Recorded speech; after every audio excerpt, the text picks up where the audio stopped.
invitado. La voz de los protagonistas. Contacto telefónico. Vamos a platicar a continuación con el licenciado Rubén Moreira Valdés, diputado federal por el Partido Revolución Institucional, coordinador de la bancada del PRI en el Congreso, presidente de la Jucopo. Y vamos a platicar sobre este libro que se ha publicado en coautoría con Rubén Aguilar, Jaque Mate al Crimen Organizado, la estrategia de seguridad que logró la paz en Coahuila. Licenciado, es un gusto tenerlo en los micrófonos de Contextos. Qué bueno que el libro nos da oportunidad de la conversación. Muchas gracias, Marcela, muchas gracias por la llamada y estoy a sus órdenes. Muchísimas gracias. Licenciado, ¿qué de lo que se hizo en Coahuila y que está narrado en el libro, por cierto, donde también se incluye una revisión de toda la estrategia y de todo lo que se tuvo que hacer en el tema de seguridad? ¿Qué de eso nos está permitiendo tener un camino más certero en los temas de seguridad? ¿Y qué se está retomando de esa experiencia exitosa en las políticas del gobierno federal? Bueno, yo creo que son varias cosas. La primera, siempre, es una de las tesis del libro, es que la intervención del gobernador es fundamental. Los tres órdenes de gobierno son importantes, pero los municipios al final se ven rebasados por su tamaño territorial, por su capacidad de fuerza. Y el Ejecutivo Federal no deja de estar demasiado lejos, de tener muchas otras obligaciones. Entonces la coordinación, a nuestro juicio, es muy importante la figura del gobernador. Segundo, la participación de la sociedad. Y en el caso de la comarca lagunera, de Torreón, y también de empresarios de la laguna que viven en Durango, pues fue fundamental, o de otros empresarios de la región centro. La sociedad es importante. Y un tercer tema es que la solución es multifactorial, es decir, no solamente se puede uno colocar en el extremo de la fuerza o en el puro extremo, yo digo por respeto, de los abrazos y no balazos, porque entonces esto no funciona. Hay que hacer diversas cosas y hay que estar también autoevaluándose y aceptando los errores. El libro tiene un capítulo dedicado a la autocrítica. Uh-huh. ¿Y qué tan importante es la autocrítica? ¿Qué no se hizo y qué se debió hacer o qué pudo hacerse mejor? Bueno, tal vez debemos de haber empezado reforzando algunas estrategias como la fuerza policíaca, porque al final del día es la que enfrenta los núcleos más duros. Creo que en el gobierno del presidente Calderón no se tenía tanta interacción con él, y esto no quiere decir que ellos no estuvieran combatiendo al crimen. Creo que también era importante mejorar la sensibilidad de los alcaldes para enfrentar el crimen, aunque ellos estaban padeciendo cosas terribles. A veces tardamos tiempo en descubrir algunos fenómenos que se dan en el crimen, como la asociación con algunas prácticas que estaban en el límite de lo legal, cargas de caballos, peleas de gallos, todo esto, que al final del día son una tentación para ser absorbidas por el crimen. Creo que eso debió de haberlo hecho más rápido. Pero también tuvimos historias de éxito y la disminución básicamente de los homicidios es uno de ellos, y la posibilidad de tener un clima de paz también. Uh-huh. ¿Qué tan importantes son los recursos económicos en el desarrollo y en el esquema de una estrategia de seguridad como la que implementó Coahuila? Yo no le puedo decir que no son importantes, pero no son el factor fundamental. Hay muchas estrategias que permiten hacer cosas con menos recursos. En algunos lugares, por ejemplo, no se requiere, es un ejemplo, no se requiere a veces más armamento, sino una mejor utilización del mismo. A veces no necesitamos tantos policías, sino mejores policías, certificados con mejores sueldos. Entonces, sí se requiere, pero no es el factor determinante. Yo creo que el factor determinante es la voluntad de un ejecutivo estatal y visualizar esta parte multidimensional. Se requiere empleo, se requieren escuelas, universidades, se requiere la participación de la sociedad, se requiere pegar en esos factores económicos que al final inciden en el crimen, porque pagan piso, porque generan una distorsión social, me refiero a los casinos, en fin. Entonces, esto es, yo creo que lo fundamental.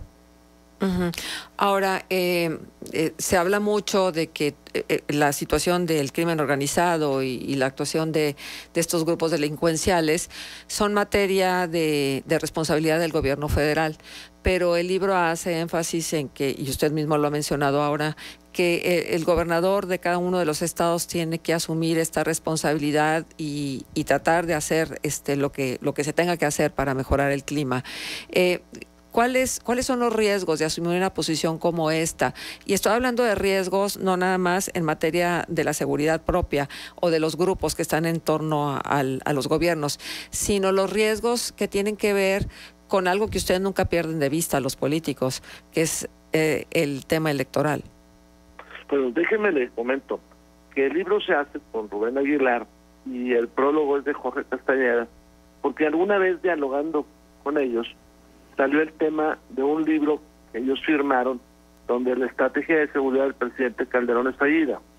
Es un libro que se hizo famoso y se publicó mucho. Y entonces se puso en esta ocasión en la mesa la situación de que muchos políticos no toman el tema de la seguridad porque el temor al fracaso los lleva a mantenerse, digamos, que al margen.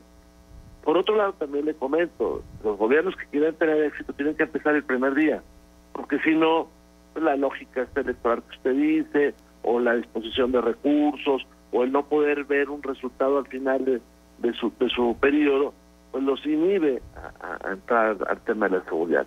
Sin embargo, el tema de la seguridad es un factor que bueno, le garantiza a las personas vivir, esa es una parte, disfrutar de sus ciudades, eso también, pero además también pega en la situación económica.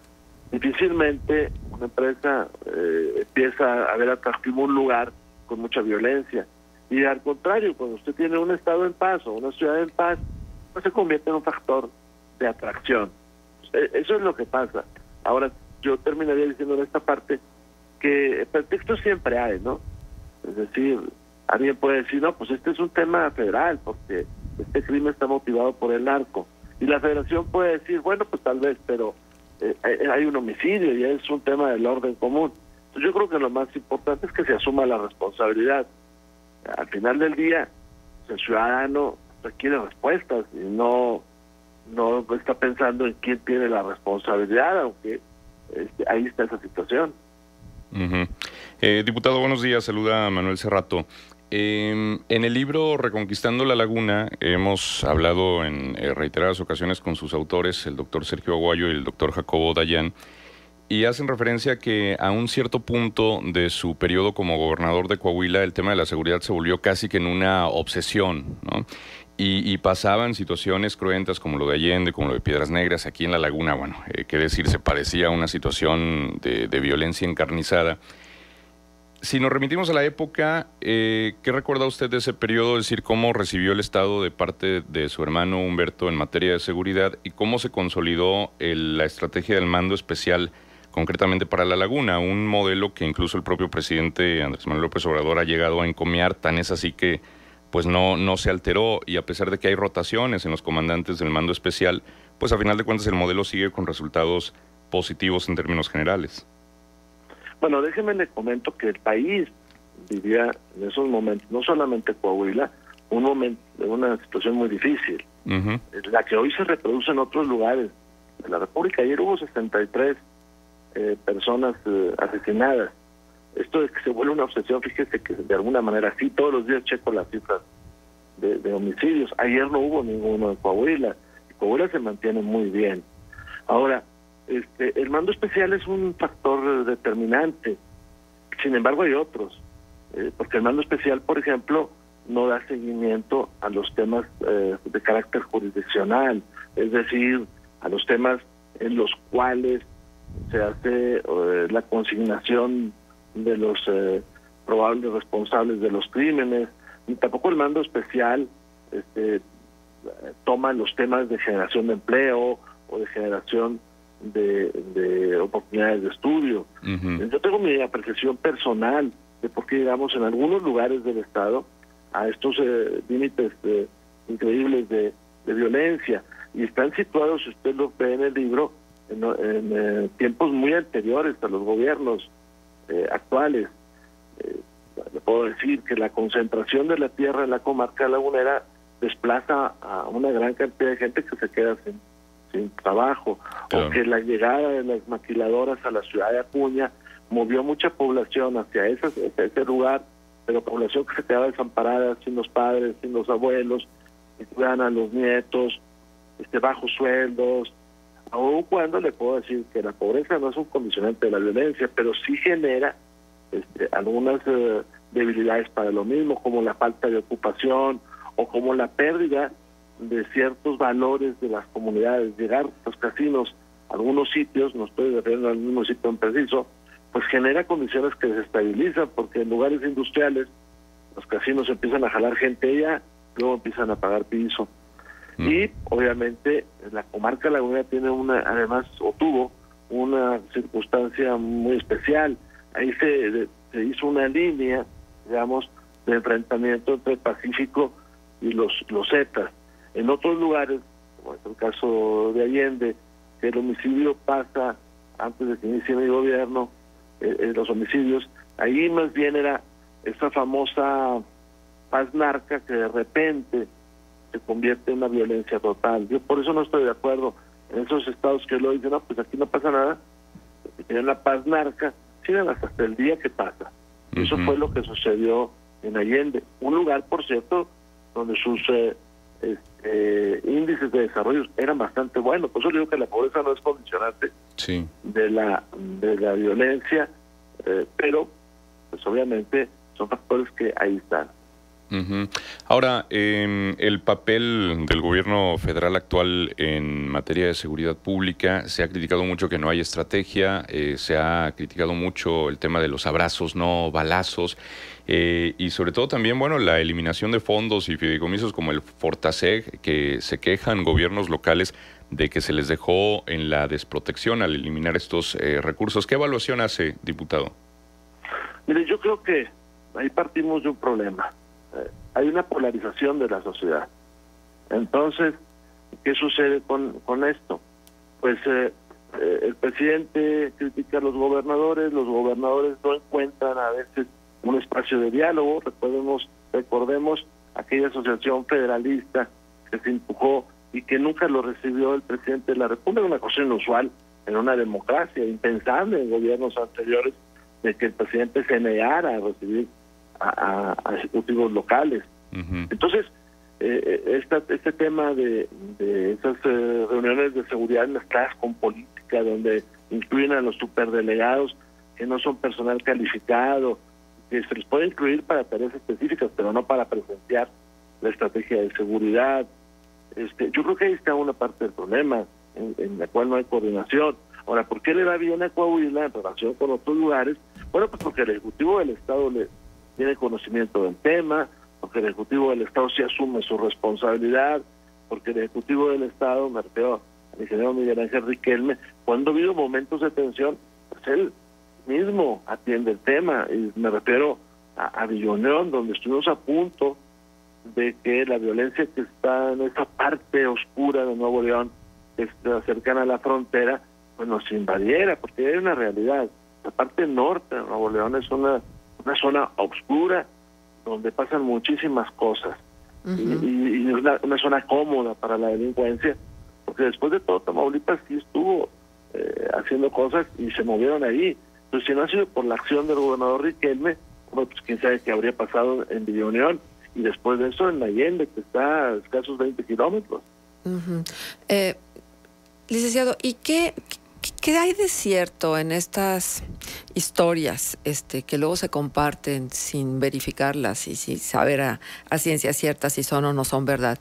¿Qué tanta posibilidad hay que un gobernador, cuando asume esta responsabilidad del ataque frontal a los temas que ponen en riesgo al Estado, tenga que sentarse a negociar con los narcotraficantes?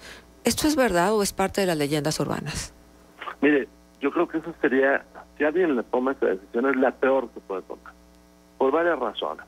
Primero, porque la famosa paz narca puede desembocar en una violencia terrible, en un momento. Hay que recordar que una parte del negocio de la droga es llevarla a Estados Unidos, el trasiego. Entonces, muchos grupos delictivos están buscando puertas, fronteras para pasar. Cuando a los Zetas y a los carteles del Golfo se les dificultó empezar a pasar la droga a Estados Unidos por sus pleitos, entonces buscaron una frontera extra, y esa fue Piedras Negras, y eso fue Ciudad Acuña después. Eso, por eso lo hicieron. Eso se remonta a los años del 2004, 2003, donde hay asesinatos en Piedras Negras, pues muy significativos, ¿no? Porque ellos llegan y empiezan a tratar de controlar la plaza. Entonces yo no le recomendaría a ningún gobernante sentarse a dialogar, ¿no? Eso es terrible. Eso es, tratar de administrar eso no se puede. O sea, hay que actuar con la ley, y mire que la solución de Coahuila creo que fue buena. Uh-huh. Ahora, los problemas añadidos al ser una zona conurbada, al ser una comarca dividida por el río, pero finalmente con una vida en común entre Durango y Coahuila, ¿cómo incidió en el diseño y elaboración de su estrategia? Bueno, ahí por ahí usted decía que se me volvió una obsesión, ¿no? Y bueno, te das cuenta de muchas reuniones. Había infinidad de días que teníamos la reunión estatal en Saltillo, a la reunión en la comarca lagunera. Ahora, te voy a decir que me ayudó a mí mucho.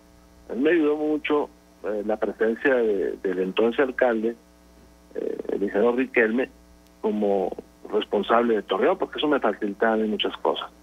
Ahí también ayudó muchísimo la participación de empresarios muy notables de la comarca lagunera. No digo su nombre porque bueno, no tengo autorización para hacerlo, pero hubo un grupo de 5 o 6 grandes empresarios que nos dieron su apoyo, y eso permitió además la aplicación de otras políticas. Mire, el empresario es muy importante cuando además tú le dices, oye, fíjese que hay que limitar el consumo, la venta de alcohol.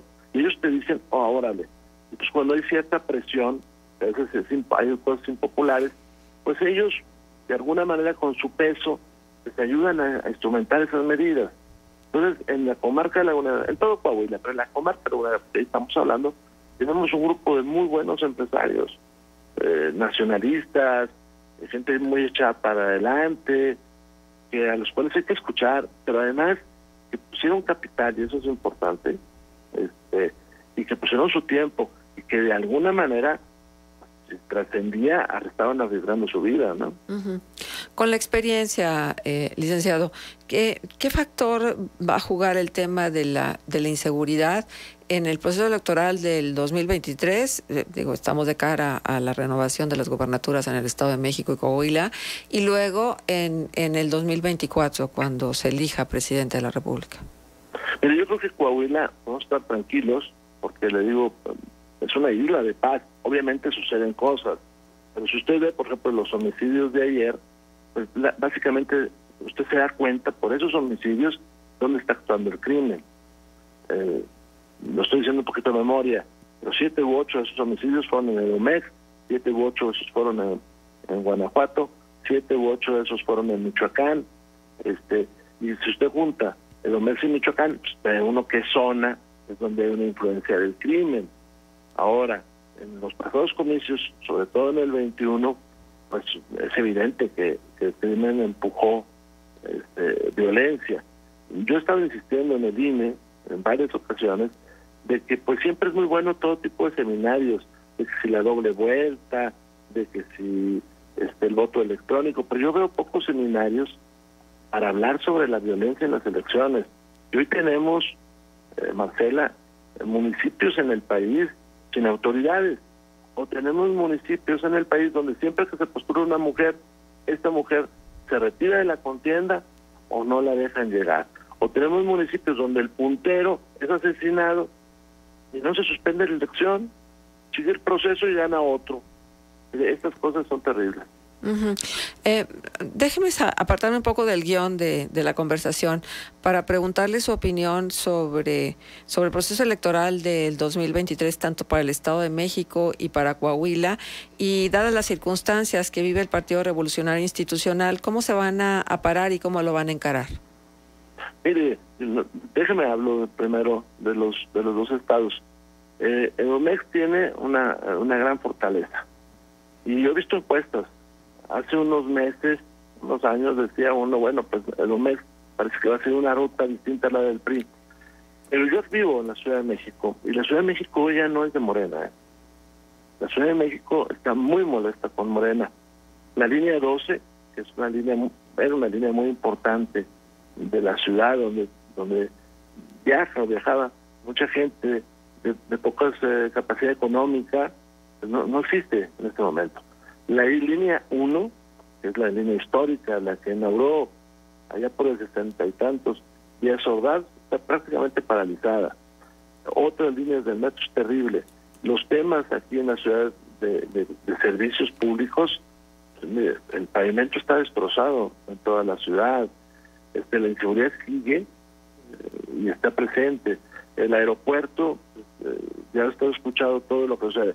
Eso hace que aquí en la Ciudad de México Morena no tenga la capacidad de repetir, y eso está influyendo en el Estado de México, porque bueno, la zona es conurbada.